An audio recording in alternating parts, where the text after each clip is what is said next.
இந்த உலகத்து மக்கள் அனைவருக்கும் என் மனமார்ந்த நமஸ்காரம். இப்போது பகவான் கீதையில் என்ன சொல்கிறாருனாக்கா, நீ ஆன்மீகத்தில் உயர வேண்டும் அப்படின்னு சொன்னாக்கா, நீ காலையில் அந்த 4:30 பிரம்ம முகூர்த்தத்தில் நீ கண்டிப்பாக எழுந்துக்கணும் அப்படின்னு சொல்கிறார். எனக்கு நிறைய பேருக்கு இந்த ஆன்மீகத்தில் நான் ட்ராவல் பண்ணணும், பாராயணம் பண்ணணும், ஜபம் பண்ணணும் அப்படின்லாம் ஆசை இருக்கிறது. ஆனால் அதுக்குண்டான நேரம் எப்போ அப்படின்னு கேட்டாக்கா, காலையில் அந்த பிரம்ம முகூர்த்தம் தான் அதற்கு உகந்த நேரம் அப்படின்னு சொல்கிறார். எனக்கு அப்போ தான் தேவர்களுடைய பிளெஸ்ஸிங்ஸ் நமக்கு பூர்ணமாக கிடைக்கும். இந்த உலகம் எல்லாரும் விழிச்சிட்டாக்கா நம்மளுக்கு என்ன ஆகிறது, வேலை இருக்கிறது, அங்கே ஓடணும் இங்கே ஓடணும், ஸ்கூலு காலேஜு ஆஃபீஸு குடும்பம், இப்படி மைண்டு ஃபுல்லாக பேக்கேஜ் ஆகிடும். அதனால் நீ காலம்பரை எல்லாரும் முழிக்கிறதுக்கு முன்னாடி நீ எழுந்துட்டீனாக்கா அதுவே ரொம்ப ரொம்ப விசேஷம் அப்படின்னு சொல்கிறார். அதே சமயத்தில் நீ காலம்பரை குளிச்சுட்டு விளக்கேற்றினா அது ரொம்ப ரொம்ப விசேஷம். ஆனால் நமக்கு முடியல, காலம்பரை 5 மணிக்கு 4 மணிக்கெலாம் குளித்தா எனக்கு சளி பிடிச்சிக்கும், இல்லை எனக்கு தலைவலிக்கும், அது மாதிரிலாம் சொல்வா இல்லையா. அந்த மாதிரி உனக்கு அந்த மாதிரி கஷ்டம் இருக்கும் அப்படின்னாக்கா, நீ ஒரு ஜஸ்ட்டு ப்ரஷ் பண்ணிவிட்டு முகத்தை அலம்பிட்டு நீ ஃபஸ்ட்டு விளக்க ஏற்று அப்படிங்கிறார்.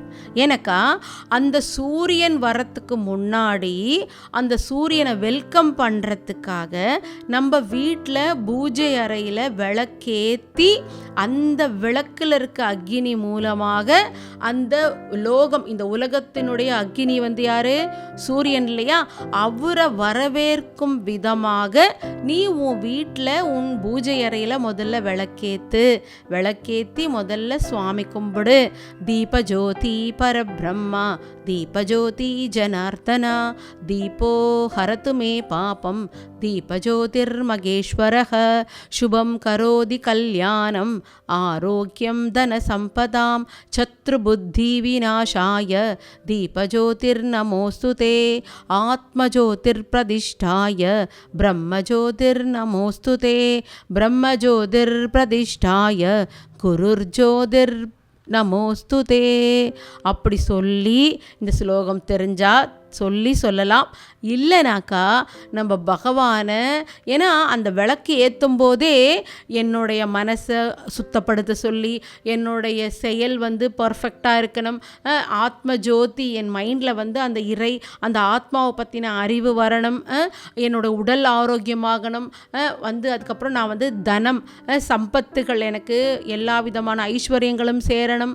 இந்த மாதிரி எல்லா விஷயங்களையும் சொல்லி அந்த தீபம் ஏற்றுறதுக்கே அவ்வளோ அழகான ஸ்லோகம் இருக்கிறது. அந்த தீபம் ஏற்றி சுவாமியை கும்பிட்டுட்டு அது வரைக்கும் போதும். மீதி பூஜை அதெல்லாம் நீங்கள் எப்போ பண்ணுறீங்களோ பொறுமையாக நிதானமாக குளிச்சுட்டு அதெல்லாம் பண்ணிக்கலாம். ஃபஸ்ட்டு அடுப்பை பற்ற வைக்கிறதுக்கு முன்னாடி நீ சுவாமி விளக்கை ஏற்று, அதை ஏற்றி முடித்து சுவாமியை ஒரு நிமிஷம் நின்று கண்ணை மூடி அவரை ப்ரே பண்ணிவிட்டு, இன்னைக்கு இந்த நாளை நல்ல நாளாக எனக்கு ஆக்கி கொடு பகவானே, என்னால் யாருக்கும் எந்த கஷ்டத்தையும் நான் கொடுத்துடக்கூடாது, நான் மற்றவாளுக்கு உதவியாக தான் இருக்கணுமே தவிர மற்றவாளுக்கு எந்த கஷ்டத்தையும் நான் கொடுக்கக்கூடாது பகவானே அப்படின்னு ப்ரே பண்ணிண்டு என்ன பண்ணலாம், அதுக்கப்புறம் போய் நம்ம அடுப்பை பற்ற வைக்கிறது, சமைக்கிறது, எல்லா விஷயங்களும் அதுக்கப்புறம் நம்ம பண்ணிக்கலாம். சரியா? அதனால் யாருமே எனக்கு இதுக்கு நேரம் இல்லை அதுக்கு நேரம் இல்லை, நமக்கு நேரம் தான் நிறைய ப்ராப்ளம். ஏன்னா ஓடிண்டே இருக்கிறதுனால எந்த டைமை பிடிச்சி நான் உக்காந்து ஜபம் பண்ணுறதோ இல்லை தியானம் பண்ணுறதோ இல்லை பாராயணம் பண்ணுறதோ, விஷ்ணு பாராயணம் இருக்கிறது, அப்புறம் நிறைய இருக்கிறது இல்லையா, சக்தி பாராயணம் இருக்கிறது, அந்த மாதிரி விஷயங்கள்லாம் நம்ம காலம்பரை அந்த விளக்கேற்றிட்டு ஒரு அரை மணி நேரம் நம்ம உடம்புக்கு உண்டான எக்ஸசைஸ் இருக்கிறது. ஏன்னா உடல் ஆரோக்கியம் இருந்தால் தான் மற்ற எல்லா விஷயத்தையுமே நம்மளால் பண்ண முடியும். ஏன்னா உடம்பை நம்ம டைம் இல்லைன்னு விட்டுட்டோம்னாக்கா நம்ம சாப்பிட்டு முடிச்சதுக்கப்புறம் எக்ஸசைஸ் யோகாலாம் பண்ண முடியாது. அதுக்கப்புறம் திரும்பி அப்புறம் ஒரு டைம் தள்ளி போடுவோம், அப்புறம் வேறு வேலை வந்துடும், முடிஞ்சு போச்சு, அந்த நாளே என்ன ஆகிடும், முடிஞ்சிடும். அப்போ நம்மளுக்கு உடம்புக்கு உண்டான எக்ஸசைஸோ வாக்கிங்கோ நம்ம என்ன பண்ணிடுவோம், மிஸ் பண்ணிடுவோம். அதனால் அப்படி இல்லாமல் தினமும் ஒரு டைமை ஃபிக்ஸ் பண்ணி அந்த நேரத்தில் என்னுடைய யோகா, அந்த எக்ஸசைஸ் எது இருக்கோ, ஆனால் யோகா வந்து ரொம்ப ரொம்ப நல்லது. அதை நான் வந்து ஒரு 30 நிமிஷத்துக்குள்ளே ஒரு 25 to 30 minutes நான் யோகாக்காக நான் செலவு பண்ணுவேன் அப்படின்னு மைண்டில் முதல்ல ஃபிக்ஸ் பண்ணணும். அப்போ தான் அந்த நேரத்தை நம்ம கொடுப்போம்.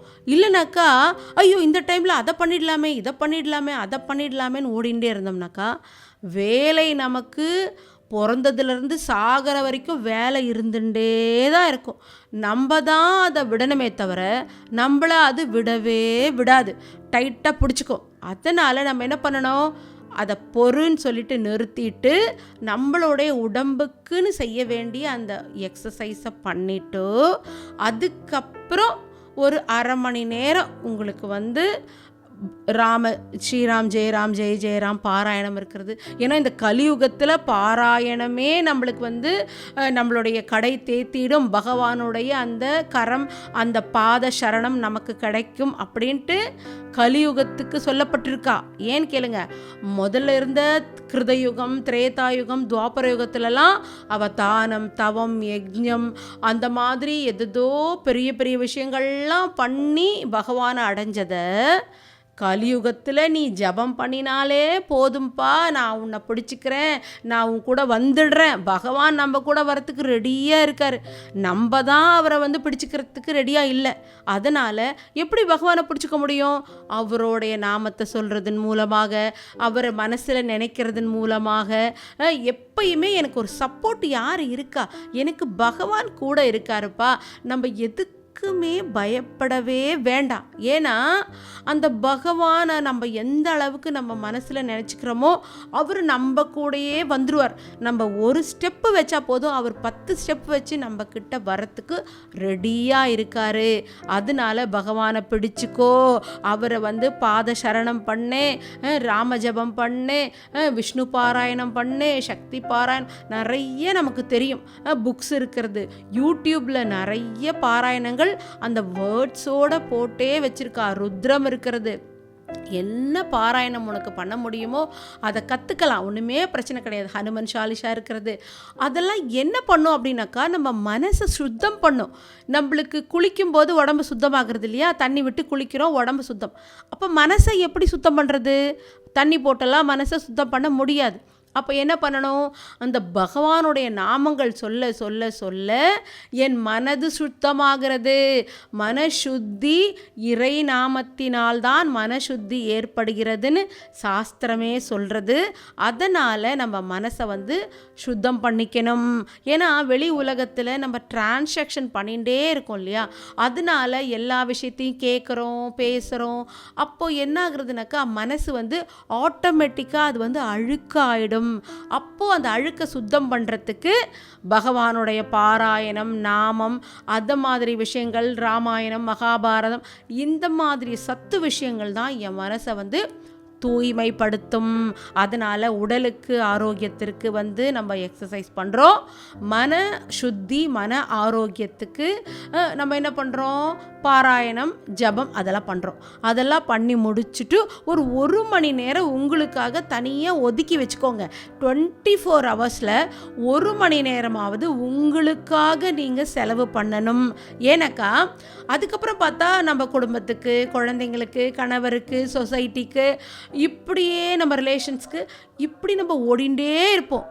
எனக்காக நான் நேரத்தை ஒதுக்கணும் இல்லையா, அந்த 1 மணி நேரத்தை ஒதுக்கி நான் என்னுடைய உடலையும் மனதையும் பலப்படுத்தி இந்த ஆன்மீக விஷயத்தில் அப்புறம் தான் நம்மளால் முழுமையாக வர முடியும். மனசு வந்து அப்போ தான் ரெடியாகும். எந்த விஷயத்துக்கும் ரெடி ஆனால் தான் நம்மளால் அந்த விஷயத்துக்குள்ளே போக முடியும். பகவத்கீதையிலலாம் எவ்வளோ விஷயங்கள் சொல்லப்பட்டிருக்கிறது. அதெல்லாம் எனக்கு புரியணும் அப்படின்னாக்கா என் மனசு முதல்ல அமைதியும் தூய்மையும் வர வேண்டும். அந்த அமைதி, தூய்மையான மனசில் தான் நம்ம எந்த விஷயத்தையுமே பண்ண முடியும். அதனால் நம்ம வந்து நமக்காக அந்த பிரம்ம முகூர்த்தத்தில் 1 மணி நேரம் நமக்காக அதை வந்து உபயோகப்படுத்திக்கலாம் அப்படிங்கிற விஷயத்தை இன்றைக்கி நம்ம கற்றுக்கலாம். ஹரி ஓம். குருவே சரணம்.